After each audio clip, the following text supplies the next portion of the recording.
హల్లెలూయా. యేసు ప్రభువు శుభ నామములో మీ అందరికీ నా హృదయపూర్వకంగా నాకు తెలియజేస్తున్నానండి. మరి గుడ్ ఫ్రైడే సందర్భంగా దేవుడు నాకు ఇచ్చిన ఈ అవకాశాన్ని బట్టి దేవుడికి ఎంతగానో స్తుతిస్తున్నాను. మన వాక్య ధ్యానం కొరకు లూకా సువార్త 23వ అధ్యాయం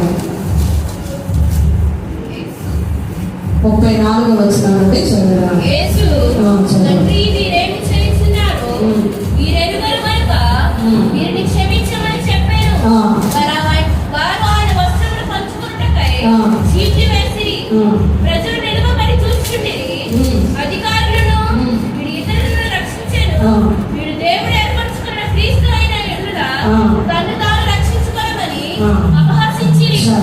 చూసారు, నేను చదువుతాను ఒకసారి వినండి.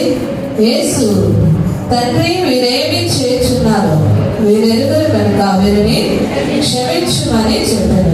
వారు ఆయన వస్త్రములు పంచుకొనుటకై చీల్చివేసిరి. చిన్న ప్రార్థన చూస్తున్నామండి. ప్రేమ కలిగిన తండ్రి, ప్రతి పరిశుద్ధుడా పాదాలకు వందనాలు. మా కొరకు నీ పరిశుద్ధమైన రక్తాన్ని కాచి, నీ పవిత్రమైనటువంటి రక్తాన్ని చిందించి, ఆ రక్తంలో మా ప్రతి పాపమును కడిగి పరిశుద్ధ జనాంగంగా రాజుగారి యాచక సమూహంగా సొంతైన ప్రజలుగా మీరు చేస్తున్నారయ్యా. వందనాలు తెలుస్తున్నారు. ఈ సమయంలో ప్రత్యేకంగా తండ్రి సంఘమంతా కూర్చుంటున్నారా ప్రభా, మీ సిలువను ధ్యానిస్తూ తండ్రి ప్రభా, సిలువలో మీరు పలికినటువంటి మొట్టమొదటి మాట, తండ్రి వీరేమి చేస్తున్నారు, వీరేరుగరు కనుక వీరిని క్షమించమని తండ్రికి మా పక్షంలో విజ్ఞాపన చేసిన దేవుడు మీకు వందనాలు. వాక్యాన్ని చదివించిన ప్రభా, మీరు విరిచి వడ్డించండి, బలహీనలను మరుగుపరచిన ఆయన మీ మహిమను కనపరిచి నీవే నాతో మాతో మాట్లాడి మమ్మల్ని బలపరచమని, ఆత్మకార్యములు జరిగించమని, మా వచ్చిన ఆత్మలిపిన సంచారం చేసిన ఆయన ప్రభా, నీ సిలువ శక్తిని మేము పొందుకొని ప్రభా, పునరుత్థానంలోని రాజ్యంలో మేము అందరం ప్రవేశించినట్లుగా మీరే కార్యములు జరిగించమని నజరేయుడైన యేసు పరిశుద్ధమైన శక్తి కలిగిన నామములో స్తుతించి ప్రార్థిస్తూ అడిగి వేడుకుంటున్నాము తండ్రి. ఆమేన్. హల్లెలూయా. చూసారా, ఇక్కడ కలువరి శిలువలో ఆయన మన కోసం మరణించాడు. ఎందుకోసం మరణించాడండి? మన పాపాల కోసం ఆయన మరణించాడు. పాప క్షమాపణ కలుగ చేయడం కొరకై ఆయన కలువరి శిలువలో ఆయన పరిశుద్ధ రక్తాన్ని చిందించాడు. రక్త ప్రోక్షణ లేకుండా పాప క్షమాపణ లేదని మనం గత 2-3 వారాల క్రితం ధ్యానం చేస్తాం. నిజమే, రక్తం చిందించబడాలి. పరిశుద్ధమైన రక్తం చిందించబడినప్పుడే మన పాపాలకు విడుదల, విమోచన.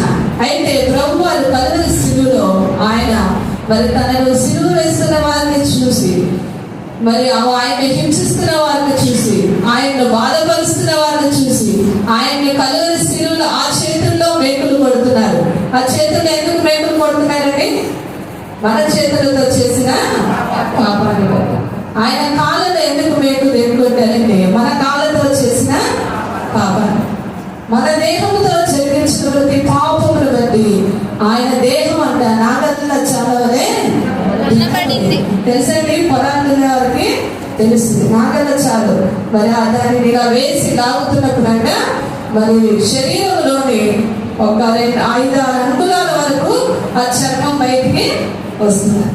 అటువంటి కొరడా దెబ్బలు 1 తక్కువ 40 కొరడా దెబ్బలు తిన్నారు. అంత మాత్రమే కాదు, మరి ఆయన తలపై కొండ కిరీటం వచ్చేవాడు. ఎందుకంటే మన తలంపులతో, మన ఆలోచనలతో మనం చేసిన పాపాన్ని బట్టి ఆయన తలపై కొండ కిరీటం వచ్చేవాడు. ప్రక్కలో బల్లెపోటు పడవాడు. అంత మాత్రమే కాదు, ఆయన అపహసిస్తున్నారంట. యూదుల రాజ్యానికి శుభం, నీవు దేవుడని చెప్పుకుంటున్నావు కదా. చూసరికి నాకు ప్రజలు నిలువబడి చూచుచుండిరి, అధికారులను రక్షించును, దేవుడే పంచుకున్న క్రీస్తు అయినే కదా రక్షించుకోవాలని చేస్తున్నారు. నిజంగా శిలువను గురించిన వార్త నశించిన వారికి ఎలా ఉంటుందండి? వెల్లితనంగా ఉంటుంది. మనం కూడా ఈ లోకంలో భక్తి చేస్తున్నప్పుడు, అనేకులు మనల్ని దూషిస్తున్నప్పుడు, హింసిస్తున్నప్పుడు మనం మౌనంగా ఉంటాం చూసారా? అది వారికి ఎలా ఉంటుంది?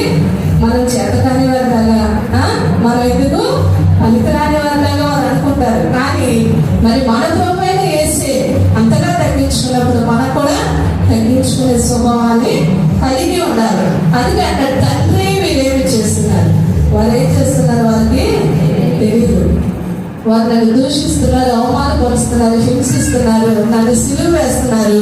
కాబట్టి తండ్రి మీరేం చేస్తున్నారు వారికి తెలియట్లేదు. ఒక పరిశుద్ధమైన నన్ను దేవుని వారు మరి మరణానికి అప్పగిస్తున్నారన్న విషయం వారికి తెలియట్లేదు. నాయన వారిని క్షమించి మరి మన పక్షంగా తండ్రికి విజ్ఞాపన చేసి ఆయన విజ్ఞాపన చేశాడు కనుకనే మనం క్షమించబడ్డాం. ఆయన కనుక విజ్ఞాపన చేయకపోతే దేవుని ఉగ్రత పెళ్ళున మన మీదకి దిగి ఉండేది. ఆయన ఎందుకు ఈ లోకానికి వచ్చాడంటే మనల్ని నశింప చేయడానికి కాదు, రక్షించిపోతున్న మనలను రక్షించడానికి, మరి అపవాది కబల హస్తాల్లో చిక్కుకున్న మనలను విడిపించడానికి, ఆ శాపంలో నుండి, అంధకారంలో నుండి, చీకటిలో నుండి, మరణాక్షయంలో నుండి మనల్ని విడిపించడానికి ఆయన లోకానికి వచ్చారు కనుక ఆయన మరణము నందనంతగా, శిలువ మరణము నందనంతగా మనల్ని ప్రేమించారు. ఆయన శిలువలో ఉండి కూడా మరి మన పక్షంగా తండ్రికి జ్ఞాపన చేస్తున్నారు. ఇంకా ఈ స్థలంలో కూర్చున్న వాళ్ళలో అనేకులు రక్షణ లేని వారుగా ఉంటున్నారు కదండి, ఉన్నారా లేదా? చాలా మందికి ఇంకా రక్షణ లేదు. ఇంకా పాపంలోనే, ఇంకా లోకంలోనే, ఇంకా భక్తిహీనతలోనే జీవిస్తున్నారు. రహస్య పాప జీవితాలు కలిగిన వారి స్థలంలో ఉన్నారు.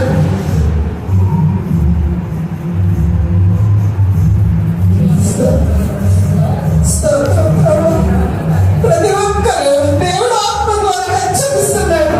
మీ పాపాలను విడిచిపెట్టండి, ఇదే మీకు అనుకూలమైన సమయం, ఇదే రక్షణ దినం అంటున్నాడు ప్రభు.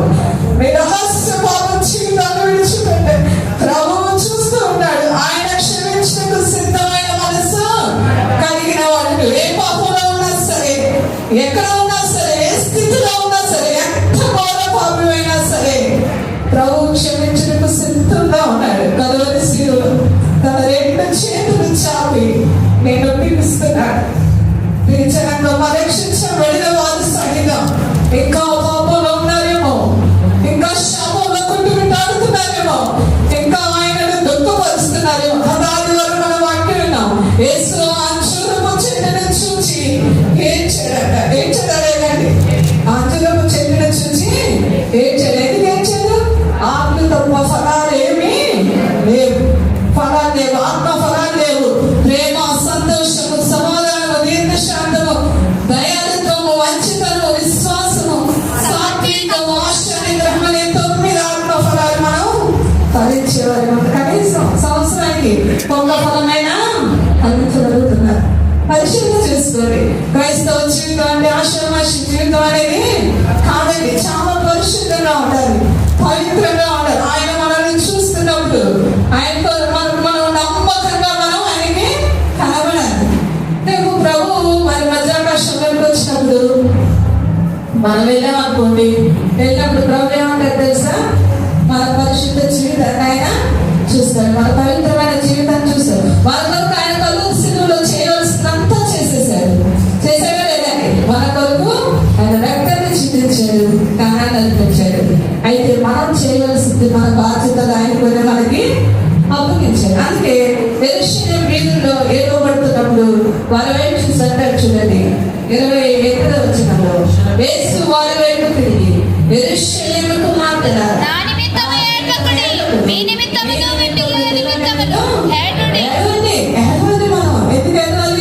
నశించిపోతున్నారు, చీకటిలో ఉన్నారు, మరణ ఛాయల్లో ఉంటున్నారు, అపవాది బంధకాల్లో ఉంటున్నారు. వారు చనిపోతే వారు ఎక్కడికి వెళ్ళిపోతారండి? నిత్య నరకానికి వెళ్ళిపోతారు. ఆ యుగాలు అంటే అగ్నిగుండంలో, ఆరని అగ్నిలో, తీరని వేదంలో, ఆ 2వ మరణం నుండి ఎవరు కూడా తప్పించలేదు. ఇదే మీకు అనుకోసం ఇప్పుడు ప్రభు రమ్మంటున్నాడు, ప్రేమతో పిలుస్తున్నాడు, క్షమించడానికి సిద్ధంగా ఉన్నాడు. ఇప్పుడు నువ్వు వచ్చినట్లయితే ప్రభు నీ పాపాల నుండి నీకు విడుదల కలుగొచ్చేస్తాడు. యేసు రక్తము ప్రతి పాపం నుండి మిమ్మల్ని విడిపిస్తాడు, ప్రతి పాపం నుండి స్వతంత్రులుగా చేస్తాడు. కాబట్టి పాపం వల్ల వచ్చే జీతం ఏంటండి? మరణం. ఈ లోకంలో మరణిస్తాం. ఆ యొక్క 2వ అగ్నిగుండంలో, 2వ మరణం అగ్నిగుండంలో, ఆరని అగ్నిగుండంలో, తీరని వేదంలో అగ్ని ఆలదు, తుమ్ము చావదు. మన ఆత్మకి మరణం లేదండి అగ్నిగుండంలో. ఇక యుగాలు మరణాల్సిందే. కాబట్టి అటువంటి స్థలానికి ఎవ్వరు వెళ్ళకూడదు.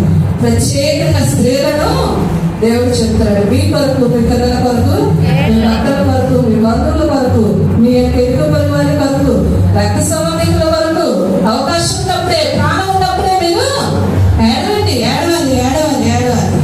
మరి ఈ తరుణం దాటిపోయింది అనుకోండి, తర్వాత తరుణం ఉంటుందో లేదో మనకి తెలియదు. రేపేమి సంభవించిన వాళ్ళకి తెలియదు. ఆయన క్షమించుటకు మన కలువరి స్థితిలో 2 చేతులు చాపి పిలుస్తుండగా, ఆయన ఆహ్వానిస్తుండగా యవనస్తులు ఆయన వద్దకు రావాలని ప్రేమతో మనం చేస్తున్నారు, ఎంతో భారముతో మనం చేస్తున్నారు. ఆయన ఎందుకంటే ఆయన పాదాలు పట్టుకోండి. ఇక చాలు, పాపంలో జీవించుటకు గతించిన కాలమే చాలు. యవన కాలం నశించిపోతుంది. మరి ఎంతో మంది స్త్రీలు, పురుషులు ఆ పాపంలో వెక్కిపోతున్నారు. ఆ క్షణికమైన ఆనందాల కోసం, క్షణికమైన సంతోషాల కోసం వారి శాశ్వతమైన పరలోక రాజ్యాన్ని ఎవ్వరు కోరుకోరు. దయచేసి ప్రతి ఒక్కరు కూడా మరి ఆయన పిలుస్తుండగా ప్రయాసపడి వారి మోసుకొచ్చిన సమస్త జనులారా నా ఎదుటి రండి, నేను మీకు శాంతిని ఇస్తానంటున్నారు. ఒకవేళ మీ తల్లిదండ్రులు క్షమించలేకపోవచ్చు. ఆ యొక్క పాపాలు వింటున్నప్పుడు మనకే కొన్నిసార్లు అసహ్యం వస్తుంది. మరి ఎందుకు ఎంత గౌరవమైన తప్పు ఎందుకు చేశారు, ఎంత గౌరవమైన పాపం ఎందుకు చేస్తారు అని మనం తిట్టవచ్చు. కానీ ప్రభువు క్షమించడానికి సిద్ధంగా ఉన్నాడు. నువ్వు ఎవరికి చెప్పుకోవాల్సిన అవసరం లేదు. ప్రభు పాదాలు పెట్టుకొని నీ యొక్క జీవితం అంతా, నీ యొక్క పాపాలన్నీ ఆయన సన్నిధిలో ఒప్పుకున్నట్లయితే ప్రభు క్షమించి ఆ నిత్య రాజ్యానికి నేను వారసునిగా చేస్తాడు. తండ్రి వీరేమి చేస్తున్నారు, వీరెందరూ కనుక వీరిని క్షమించమని చెప్పాడు. మరి ప్రభు మన పాపాలు క్షమించాడు, మనం కూడా మన సహోదరుల పాపాలు క్షమించాడా వద్దండి, క్షమించాడా వద్దండి, క్షమించాడు. చూడండి మత్తయి వార్త 18వ అధ్యాయము 24వ వచనంలో చూద్దాం. 23వ వచనాన్ని చదువుతున్నాను. కావున పరలోక రాజ్యము తన దాసుల యొక్క లెక్క చుంచుకున్న గొర్రెల యొక్క రాజును పోలినది. అతను లెక్క చుంచుకున్న మొదలు పెట్టినప్పుడు అతనికి 10,000 తలాంతులు అచ్చునప్పుడు అతని యొద్దకు తేవడెను. అప్పు తీర్చుటకు వాని యొద్ద ఏమీ లేనందున వాని యజమానుడు వానిని, వాని భార్యను, పిల్లలను, వానికి కలిగినది యావత్తు అమ్మి అప్పు తీర్చవద్దని ఆజ్ఞాపించాడు. ఏం చేశాడండి యజమానుడు? తన యొక్క అప్పు అంతా తీర్చాలి. కానీ ఆ దాసుడి దగ్గర ఏమీ లేనప్పుడు ఆ దాసుని భార్యను, పిల్లల్ని అందరినీ తీసుకొచ్చేసి వీరిని అమ్మేసిన అప్పు అంతా తీర్చమన్నాడు. అంటే ఆ రోజుల్లో మరి మనుషులను బానిసలుగా అమ్మేసేవారు. ఆ ధనము తీసుకొచ్చి నా అప్పు తీర్చమన్నాడు. అన్నప్పుడు ఆ దాసుడు ఏమంటున్నాడంటే, అతని ఎదుట సాగిలపడి బ్రొక్కి నాయకులు ఓర్చుకోను మీకు అంతయు చెల్లిస్తాను అన్నారు. దీనంగా వేరుకున్నాను. సాగిలపడి అయ్యా నా దగ్గర ఏమి లేదు, కొంత ఓర్చుకో, నేను మీకు అంతా కూడా చెల్లించేస్తాను అన్నప్పుడు ఆ దాసుల యజమానుడు కనికరపడ్డాడా లేదండి? మన ప్రభువైన యేసు మన మీద కనికరపడినట్టుగా ఆ యొక్క యజమానుడు కనికరపడి వారిని విడిచిపెట్టి వారి అప్పు క్షమించాడు. అతను ఏమన్నాడంటే, కొంత సమయాన్ని అక్కడికి ఇవ్వండి, నేను మీ అప్పు అంతా తీరుస్తాను అన్నాడు. కానీ ఆ యజమానుడు ఆ అప్పు అంతటిని కూడా క్షమించాడు. అయితే ఆ దాసుడు బయటికి వెళ్ళి, ఏ దాసుడు? క్షమించబడిన దాసుడు.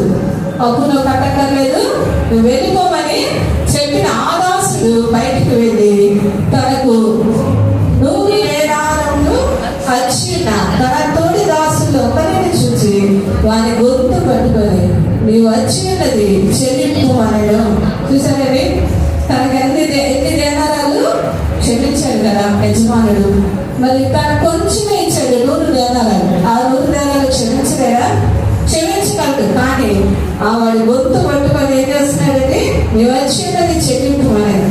అందుకు వాని తోడి దాసుడు సాగిలపడి నాయనలో ఓర్చుకును నీకు చెల్లించేదని వాడిని వేడుకున్నాడు. ఇక్కడ ఎలాగో వేడుకున్నాడో యజమానుని, ఆ తోడి దాసుడు కూడా అలాగే వేడుకున్నాడు. కానీ వాడు ఒప్పుకొనక వచ్చేది చెల్లించవద్దు వాడిని చెరసాలలో వేయించారు. కాగా దాని వారి తోటి దాసులు జరిగినది చూసి దుఃఖపడి వచ్చి జరిగిన దాని యజమానికి పాపం దాగుతుంది కదా. చాలాసార్లు మనం ఎవరికి తెలియదు, మనం దోచుకుంటున్నది ఎవరికి తెలియదు అనుకుంటాం. కానీ సమస్తంలో చూసుకున్న దేవుడు ఒక ఆయన ఉన్నాడు. తగిన సమయం వచ్చినప్పుడు ఎవరి లెక్క వారికి ఆయన తప్పకుండా తీర్చే దేవుడుగా ఉంటున్నాడు. చూడండి, ఇతనైతే క్షమించబడ్డాడు. క్షమించబడి మరి ఇతను ఒక 100 దేనారాలు ఇచ్చాడు, 100 దేనారాలు. అతన్ని క్షమించలేని స్థితిలో ఉన్నాడు. వారిని పట్టుకొని ఏం చేశాడు? గొంతు పట్టుకొని చెరసాలలో వేయించాడు. వేయిస్తే ఈ ప్రకటన దాసులు చూశారు కదండి, వెంటనే వెళ్ళిపోయి యజమానికి తెలియజేశాడు. యజమానికి తెలియజేసినప్పుడు ఆ యజమాని ఏమంటాడో చూడండి. 38 వచ్చినాడు. 32 చదవమ్మా. అప్పుడు వారి యజమానుడు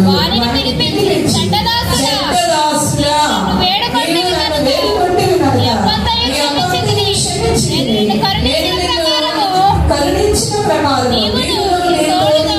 కరుణింపవలసి ఉండేది కదా అని చెప్పాడు కదా. నేను నిన్ను కరుణించాను కదా, నేను విడిచిపెట్టేశాను కదా, మరి నీ తోటి దాసు నువ్వు కూడా కరుణించాలి. కానీ నువ్వు కరుణించలేదు కాబట్టి వారి యజమానుడు కోపపడతాను బాధపరచు వారికి వాటిని అప్పగించాడు. మీలో ప్రతి వాడు తన సహోదరుని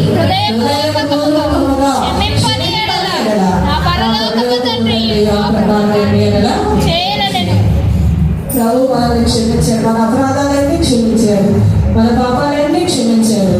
అలాగే మనకు కూడా మన సహోదరుల పాపాలు మరి మనల్ని కూడా ఈ లోకంలో జీవిస్తున్నప్పుడు ఎన్నో నిందలు, అవమానాలు, వ్యతిరేకతలు, హింసించేవారు ఉంటారు, దూషించేవారు ఉంటారు, తూలనాడేవారు ఉంటారు, తిరస్కరించేవారు ఉంటారు, హేళన చేసేవారు ఉంటారు. ఎందుకు పనికిరాని వారని కూడా అంటారు. అయినా వారిని మనం ఏం చేయాలని? క్షమించేవారిగా ఉండాలి. క్షమించకపోతే మన పరలోకపు తండ్రి కూడా మన పాపాలను క్షమించదంటారు. కాబట్టి ఎవరు తల పెట్టుకోరు. ప్రభు అంటారు కదా, పగ తీర్చుగా ఈ పని కాదు, నేను తీరుస్తాను, మీరేం చేయాలి? మీరు క్షమించండి. మరి కొంత ప్రార్థన చేయండి. మరి అది బిడ్డలైనా, భర్త అయినా, భార్య అయినా, మరి ఎదుగుకున్న ఎవరైనా సరే ఏ ఒక్కరి మీద మనకి ద్వేషం ఉండకూడదు. అదే సమయంలో మరి తండ్రి మనల్ని క్షమించాడు, మనకు కూడా ఇతరులని క్షమించేవారిగా ఉన్నాం. ఆత్మ ఫలాన్ని మనం పొందుదాం. 2వ మాటగా చూద్దాం. అదే లూకాసు వార్త 23వ అధ్యాయం 43వ వచనం 30వ వచనం నుండి చదవండి. నేరాలపైన ఆ నేరస్తుల్లో ఆయనను దూషించు క్రీస్తువు కదా, నీవు రక్షించుమని చెప్పాను. ఆయన రెండవ వాడు వాటిని గద్దించి, నీవు అదే శిక్ష ఉన్నావు గనుక దేవునికి భయపడవా? మనకైతే ఇది న్యాయమే, చేసిన వాడికి తగిన ఫలము పొందుచున్నాము. ఈయన ఏ తప్పిదమును చేయలేదని చెప్పి ఆయనను చూచి, యేసు నీవు నీ రాజ్యములోనికి నాకు జ్ఞాపకము చేసుకొనెను. అందుకు ఆయన వారితో, నేడు నీవు నాతో కూడా పరదేశిలో ఉందువని నిశ్చయముగా నీతో చెప్పుచున్నాను. చూసారా, ఇక్కడ యేసు ప్రభు వారి ప్రక్కన 2 దొంగల్ని సిలువ వేశారు. వారైతే నేరం చేశారు, కానీ మన ప్రభు యేసు ఏ నేరము కూడా చేయలేదు. ఆయనలో ఏ తప్పిదము లేదు, ఏ పాపము లేదు. మన పాపాలను ఆయన మీద వేసుకున్నట్టును బట్టి ఆయన కలువరి స్థితిలో మరణించవలసి వచ్చింది. అయితే ఇద్దరు నేరస్తుల్లో ఎడమ వైపులో నగరంలో అంటున్నాడు. ఏమంటారు చూడండి, నీవు క్రీస్తువు కదా, నిన్ను నీవు రక్షించుకోను. మమ్మల్ని కూడా ఇంకా లోకంలోనే లోకానుసారమైన మనస్సు కలిగి ఉన్నాడు. యేసు ప్రభు ఇద్దరు చూస్తున్నారు కదండి, సిలువ మీద చూస్తున్నారు, ఆయన మాటలు వింటున్నారు. అదే ఈయన దూషిస్తున్నారు, హింసిస్తున్నారు. అయినా వీరు ప్రభు ఏమంటున్నాడు? తండ్రి మీరేమి చేస్తున్నారు, మీరు ఎదుగుదల కనుక వీరిని క్షమించమని విజ్ఞాపన చేస్తున్నాడని. మరి కుడివైపున ఉన్న దొంగ అయితే అర్థం చేసుకున్నాడు, జ్ఞానం కలిగిన వాడుగా ఉన్నాడు. అయితే ఎడమ వైపున ఉన్న దొంగ అంటున్నాడు, నీవు క్రీస్తువు కదా, మీరు రక్షించుకున్న మమ్మల్ని కూడా రక్షించమంటున్నాడు. అయితే 2వ వాడు వాడిని గద్దించి, నీవు అదే శిక్ష దగ్గర ఉన్నావు కనుక దేవునికి భయపడవా?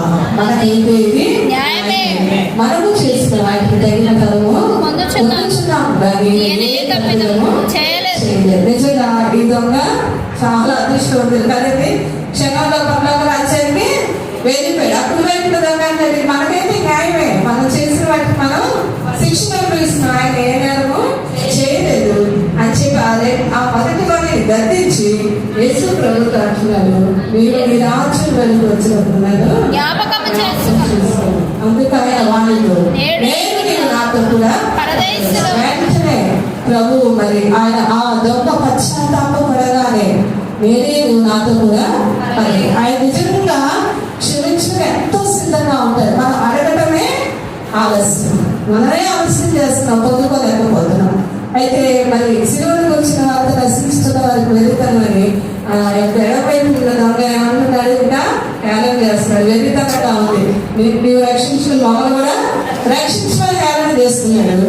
అయితే రక్షించవచ్చిన పాపి అయినా కుడివైపు ఉన్న దొంగ అంటున్నాడు, నీవు నీ రాజ్యంలోకి వచ్చినాను జ్ఞాపకం చేసుకో ప్రభు అన్నట్టు నేనే నీవు నాతో కూడా. ఈ ప్రార్థన మరి ఇక్కడున్న ఇంకా రక్షణ నేను విడుదల చేయాలని నేను ఎంతో ఆశపడుతున్నాను. ప్రభు మీ రాజ్యంలో నన్ను జ్ఞాపకం చేసుకో, నా పాపాలను మీరు క్షమించండి, నన్ను మీ కుమారుడిగా కుమార్తెగా స్వీకరించండి అని ప్రార్థన చేయాలి. అలా ప్రార్థన చేయలేకపోతే ఏంటి గుడ్ ఫ్రైడేలు వచ్చినా అర్థమైందండి. గుడ్ ఫ్రైడేలు వస్తుంటే వెళ్ళిపోతుందా, వస్తూ ఉంటాం, శిలువను ధ్యానిస్తుంటా వెళ్ళిపోతుందా, ప్రయోజనం ఏమీ లేదు. మన దేవుని మందిరానికి వచ్చాము అంటే మన హృదయంలో కొంతైనా మార్పు జరగాలి, కొంతైనా మార్పు జరగాలి. అంతేగాని వచ్చి వెళ్ళిపోతే మాత్రం ప్రయోజనం లేదు. మన పరిశుభ్రతను కాపాడుకోవడంలో ఒక వ్యక్తి మనం ఎక్కేవారిగా ఉండాలి. మనం చనిపోయేంత వరకు కూడా మనల్ని మనం సరి చేసుకుంటూనే ఉండాలి. విడిచిపెట్టవలసిన వాటిని విడిచిపెడుతూ ఉండాలి. క్రీస్తు స్వరూపము మీ అంతేర్పడి వరకు నాకు ప్రసవేదన కలుగుతుంది అంటాడు పౌలు కదండి. మనం ఎలా ఉండాలని అక్కడ పౌలు కోరుకుంటాడంటే క్రీస్తు వలె ఉండటకు అన్ని విషయాలు మనం ఏం చేయాలి, ఎదగాలి. అంతేగాని ఆ శిష్యులాగా రక్షణ వల్ల మేము మరి బాప్తిసం తీసుకున్నాం, బలారాధనలో ఉంటున్నాం, మందిరానికి వస్తున్నాం, అయిపోయినటువంటి ప్రయోజనం లేదు. అలా ఉంటే ఏమంటారు, వికలాంగులు అంటారు కదండి, ఎదుగుతారా లేదు.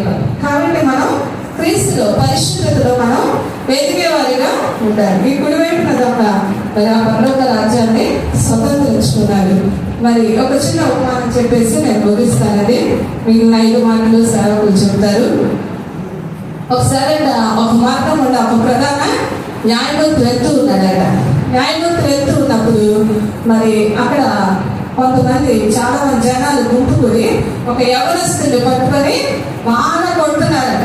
బాగా కొడుతుంటే ఈ న్యాయమూర్తి జడ్జి వెంటనే కారు దిగి మరి ఆ యొక్క గుంపుని చూసి ఎందుకు విధంగా కొడుతున్నారు, ఏదైనా చేశాడని చెప్పి అడిగినప్పుడు అప్పుడు వాళ్ళు అన్నారంట, ఇతను పెద్ద ఖచ్చితండి, మీరు ఈ ఊరికి కొత్త, మీకు తెలీదా అని చెప్పి అడిగినప్పుడు సరే ఏదైనా చేశాడు చెప్పండి అన్నప్పుడు మా ఇంట్లో ఇదిగోండి బంగారం దోచుకెళ్ళాడు, మా ఇంట్లో వస్త్రాలు దోచుకెళ్ళాడు, మా ఇంట్లో ఇంత దానం దోచుకెళ్ళాడు. అప్పుడున్న వాళ్ళందరూ కూడా మరి వారి గృహాల్లో ఏవైతే పోగొట్టుకున్నారో ఆ లిస్ట్ అంతా చెప్తున్నారు. ఇతను గురించి మేము ఎంతో కాలం నుండి ఎదురు చూస్తున్నామండి, కాబట్టి ఇతన్ని మేము విడిచిపెట్టేది లేదు అన్నారు. అప్పుడు వెళ్ళి ఆ ప్రధాని అయిపోతున్నాడంట, పర్వాలేదు ఒక్కసారికి విడిచిపెట్టాడు, మీరు ఏవైతే మరి పోగొట్టుకుంటారో అవన్నీ నేను ఇస్తాను అని చెప్పి వారు ఏవైతే వాళ్ళందరికీ మరి కొంచెం ధనవంతులు కదండి, న్యాయమూర్తి ప్రధాన న్యాయమూర్తి అంటే ఆ ధనమంతా వారికి ఇచ్చేసేటంట. ఇందులో నీకు 5,000 తీసుకో, ఇదిగో నీ వస్తువులతోనే కొనుక్కు అని చెప్పి వారందరికి ఇచ్చేసి ఆ యవనస్తుని విడిపించి తన కాళ్ళు ఎక్కించుకొని ఇంటికి తీసుకొని వెళ్ళాడు. ఇంటికి తీసుకొని వెళ్ళి మంచి భోజనం పెట్టి చక్కటి వస్త్రాలు ఇచ్చి 3 దినాలు ఆయనతో పాటు ఆ యవనస్తుని ఉంచుకున్నాడంట. ఉంచుకొని చక్కటి మాటలు చెప్పి బోధించి ఇలా ఉండకూడదు, దొంగతనాలు చేయకూడదు, మరి ఇలా హత్యలు చేయకూడదు అని చక్కటి మాటలను బోధించిన తర్వాత మరి ఏం చేశాడంటే అతనికి ఒక మంచి ఉద్యోగాన్ని చూపించి నువ్వు జాబ్ చేసుకుని ధనం సంపాదించుకొని బ్రతుకు, ఇంకా ఎలాంటి తప్పులు పనులు ఎప్పుడు నువ్వు చేయొద్దని ఆయన చెప్పేసి ఆయనకు ఉద్యోగం అప్పగించి ఆయన ఒత్తి విడిచిపెట్టేశాడంట. కొన్ని సంవత్సరాలు అయిన తర్వాత మా ప్రధాన న్యాయమూర్తి మరి ఆ యొక్క కోర్టులో ఆ యొక్క సింహాసనం దాని మీద కూర్చున్నప్పుడు సీట్లో ఒక కేసు వచ్చిందంట. ఆ కేసు ఏం కేసు అంటే ఇతని ఈ దొంగే ఒకప్పుడు న్యాయమూర్తి ఇంటికి తీసుకుని వెళ్ళి మరి బట్టలు ఇచ్చి ఆహారం పెట్టి చక్కటి ఉద్యోగాలు ఇచ్చారు చూసారా, ఆ యవనస్తుడు మరి హత్య నేరం కింద ఆ కోర్టులో హాజరయ్యారు. హాజరైనప్పుడు అప్పుడు ప్రతి వారి వాదించుకుంటూ ఉన్నారంట. ఈ యొక్క ప్రధాన న్యాయమూర్తి చాలా దుఃఖపడ్డారట. అరే నేను ఎంత చేశాను ఇతని కోసం, వారందరినీ ఒప్పించాను, విడిపించాను, వంటలు ఇచ్చాను, ఆహారం పెట్టాను, మంచి ఉద్యోగం చూశాను కదా, ఎన్నో వేల ఉద్యోగం, చక్కగా బ్రతకొచ్చు, వివాహం చేసుకొని ఎందుకు ఈ పరిస్థితి తెచ్చుకున్నారని చాలా బాధపడిపోయారంట ప్రధాన న్యాయమూర్తి. అతను చూసినప్పుడు చాలా బాధపడిన తర్వాత సరే ప్రతి వారిని వాదించుకుంటా ఉన్నారు. ఏ నేరం కింద వచ్చాడంటే ఒకరిని హత్య చేశాడు, హత్యా నేరం కింద వచ్చాడని చెప్పినప్పుడు మరి ప్రధాన న్యాయమూర్తి కూర్చొని ఎవరికి ఆ యొక్క తీర్పుని రాస్తూ ఉన్నారట. రాస్తున్నప్పుడు ఎందుకో ఈ ఎవరస్తులకి అనుమానం వచ్చి తలపై ఎత్తి చూశాడు. చూడగానే ఎవరండి ఆ ప్రధాన న్యాయమూర్తిని ఎక్కడో చూసినట్టుందని ఆలోచన చేసుకున్నారట. వెంటనే గుర్తొచ్చింది, ఆ రోజు నన్ను విడిపించాడు, నన్ను రక్షించాడు, మంచి భోజనం పెట్టాడు, బట్టలు ఇచ్చాడు, మంచి ఉద్యోగం చూపించాడు కదా అని చాలా సంతోషం వచ్చేసింది. ధైర్యం వచ్చింది. ఎందుకు ధైర్యం వచ్చింది? అతను క్షమిస్తాడని, ప్రేమిస్తాడని, అతను గుణాలు లక్షణాలని ఇతను బాగా అవకాశం పట్టాడు కాబట్టి నాకు ఇంకా బాధ లేదు, నాకు శిక్ష పడదు అని. అయ్యా నేనయ్యా ఆ రోజు నేను విడిపించాను కదా, ఆ రోజు నేను రక్షించాను కదా, ఆ రోజు నేను మరి వస్త్రాలు ఇచ్చాను, ఇంటికి తీసుకెళ్ళాలని చెప్పి ఇక్కడుండి ఊళ్ళో ఉండి అలుస్తూ ఉన్నాడంట. అయితే ఆ న్యాయాధిపతి మౌనంగా మరి ఆ యొక్క తీర్పుని హత్యా నేరం మీద వచ్చాడు కనుక ఇతనికి ఉరి శిక్ష విధించడం అయిందని చెప్పేసి రాసేసి వచ్చాడంట. ఇతను అనుకున్నాడంట ఎవరసలు, అయ్యో నా మాటలు వినబడలేదేమో జడ్జికి, నా మాటలు వినపడలేదేమో బాధపడతా ఉంటే అప్పుడు ప్రధాన న్యాయమూర్తి జడ్జి వెళ్తూ అప్పుడు దగ్గరకు వచ్చి నువ్వెవరో నేను గుర్తు పెట్టాను, నేను ఆ రోజు మా ఇంటికి తీసుకెళ్ళాను, మీకు అన్ని మంచి పనులు నేను చేశాను, నేను గుర్తు పెట్టాను. అయితే ఆ రోజు నేను మరి ఆ సామాన్య మానవుడిగా ఆ దాని గుండా వెళ్తున్నాను కనుక నేను విడిపించాను. ఇప్పుడైతే నేను ఎక్కడున్నాను? న్యాయమూర్తి స్థానంలో ఉన్నాను, తీర్పు తీర్చే స్థానంలో ఉన్నాను. కాబట్టి తప్పకుండా అది నా కుటుంబంలోని వారైనా వేరే ఎవరైనా సరే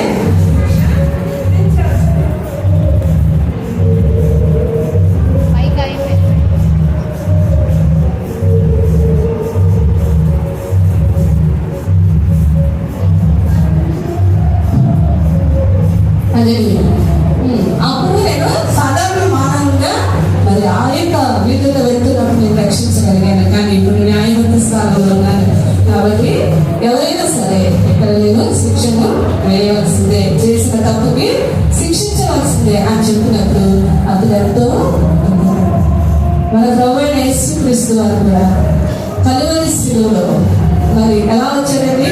పాపుల రక్షకుడుగా వచ్చాడు, క్షమించడానికి సిద్ధమైన మనసు గలవాడుగా వచ్చాడు. మనం ఈ లోకాన్ని విడిచేలోపు ఆయన వచ్చేలోపు ఈ పాపాలన్నీ ఆయన క్షమిస్తాడు.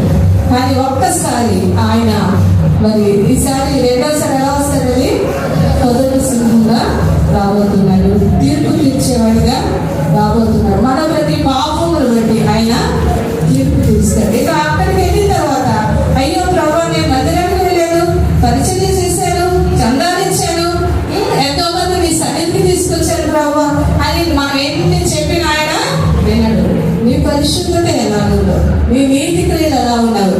ఇదిగో మరి అప్పుడు అంటారంట కదా, ఇదిగో అయ్యో నీ నామం పేరిట మేము ప్రవచించాము, నీ నామం పేరిట దయాలు వెళ్ళగొట్టాము, నీ నామం పేరిట అద్భుతాలు చేస్తాం, సంఘాలు పెట్టి అన్నదానాలు చేస్తాం, వస్త్రాలు ఎన్నైనా మీరు అక్రమములు చేయవన్నారా, మీరెవరో నాకు తెలీదు ఉన్నాయి కదా. అటువంటి స్థితిలో ఒక్కరు ఉండకూడదని నేను మానవులతో మీకు ఈ యొక్క మధ్యాహ్న కాల సమయంలో తెలియజేస్తున్నాను. మన పరిశుద్ధతను పెంపొందించుకోవడానికి ఆయనతో మన సహవాసం ఎలా ఉండాలి? అన్యోన్య సహవాసం ఉండాలి, ప్రతిదినం ఉండాలి సహవాసం, ప్రార్థన, వాక్యం, మరి మన తోటి వారితో బంధువులతో సమాధానం కలిగి ఆయన క్రీస్తు వద్ద మనం ఉండడానికి అన్ని విషయాలు ఏం చేయాలని ఎదగాలి, ప్రయాసపడాలి. శరీర సాధకము కొంచెం మట్టుకే ప్రయాసం కదండి, కొంచెం మట్టుకే లాభం. అంటే ఈ యొక్క శరీర సంబంధమైన ఉద్యోగాలు కానీ, వ్యాపారాలు, మరి చదువులు, మరి వివాహాలు, ఇవన్నీ ఈ లోకాన్ని నిలిచేవాళ్ళే. కానీ దైవభక్తి ఇప్పటి జీవ విషయంలో, అగో జీవ విషయంలో కూడా గొప్ప లాభ సాధనమై ఉంటుంది. అంటే దైవభక్తిని మనం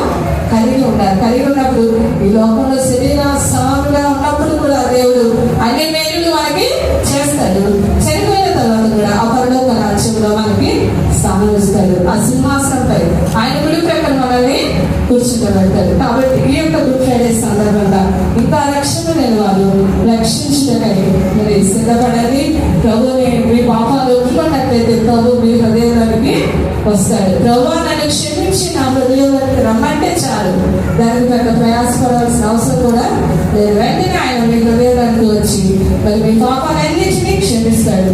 అలాగే రక్షించబడిన మనము సమాధానము కలిగి, పరిశుద్ధతలు కలిగి, నీతిని కలిగి ఆ యొక్క కుడివైపున ఉన్న దొంగ ఏ రీతిగా పరలోక రాజ్యానికి వెళ్ళారు, ఆ రీతిగా మనందరూ కూడా పరలోక రాజ్యంలో మరి ఉండాలని మరి మనం చేస్తున్నాను. దేవుడు మరి మనకు వినిపించిన చిన్న వాక్యాన్ని దీవించి ఆశీర్వదించినట్లు మనందరూ కూడా చిన్న ప్రార్థన చేసుకున్నాము. మోకరించినట్లయితే చిన్న ప్రార్థన చేసుకున్నాం. తదుపరి 5 మాటలు మన సేవకులు వివరిస్తుండగా ఆశతో శ్రద్ధతో ఆలకిద్దాం.